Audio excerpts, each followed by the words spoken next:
Mountaineering, it's part in my downfall. You see, I'm a mountaineer. I actually am one of those guys that goes and climbs ridiculous things like this. This is Mount McKinley. This is where I love to climb. Anybody been to Alaska? Oh, get out there. It's lovely. It's fantastic. It's just the biggest, whitest, coldest place in the world, and it kills people. You see, this is the last photograph I have of me in one piece. And when I say in one piece, let me just do that. Let me just do that. And if I'm really good at balancing, I'll just do that. You see, that photograph was the last one I have with anything that's still attached. Within 24 hours of that picture being taken, I looked like this. Aren't I a darling? I was put into a hospital bed in America. I was told to sit down, shut up, do nothing and eat for 3 months. Tell that to a teenager, they think it's wonderful. Give it to a mountaineer, it is the worst thing you can say to them. The pictures get worse. You see, after 5 weeks, this is what my face looked like. Don't I look great here?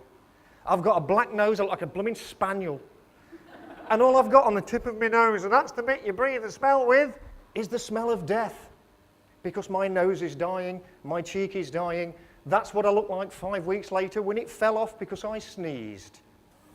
They said, Nigel, do you want a new nose? I said, yeah, give me a new nose. Where's it going to come from? Not a problem, we'll peel your forehead off.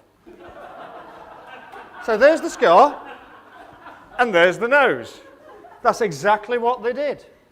Stories are always best when told from the heart and told from the person. I then had to look at my feet, because with frostbite, all you can do is watch your own body die. There's no magic potions, there's no get-out clause. They can't dress it, you watch it, you face it, and then they amputate it. I had to watch my feet turn black, my toes turn black, and I had to have the whole lot cut off and both heels removed. I have no toes at all. And that was the view I could never see. Because when you're lying in a bed, you can't see under your feet. But I got a good medical photographer who turned out to be a fantastic friend. And what you can't see in this picture is I'm holding the green sheet out of this having a laugh. And she's going, oh, it's peeling a bit. All right, okay.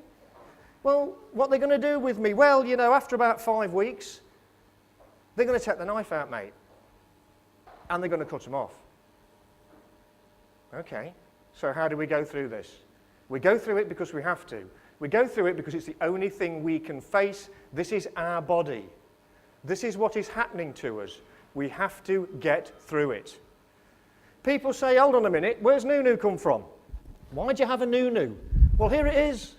You lose all your fingers and all your toes. What do your mates buy you? A bloody nail brush.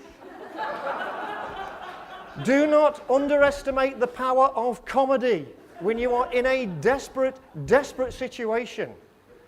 Do not also underestimate the power of your friends helping you, because that's what they did for me. They came out and said, Nigel, let's go climbing. I said, great. I haven't got a book. I haven't got a guide. What do we do? Well, we'll bolt something on your feet, we'll bolt something on your hands, and we'll just do it. That's exactly what we did. Climbing without fingers, though, is very hard. And as he reached over gaily to pick this up, he said to himself, I'll have some spares if you don't have any of your own. And so they made me some spare fingers. You can do the nails. You can wave. You can insult people. And if you've really got children and they don't fall off, you can wave over the street like that. Trust me, it sends an 8-year-old wild. But I'd got no fingers. I'd got nothing there. And they were saying, well, how are you going to climb? How are you going to grab things with these? And I said, you know what? We're going to work it out. I've been an engineer for 20 years. Stuff it. I'm going to do it. So I got these. Normal, ordinary, boxed ice axes. Nothing special. And I had some bits put on with Jubilee clips and PVC tape. And that allows me to climb waterfalls like that. Because these are the axes I used. You're probably thinking, Nigel, that is an epic journey.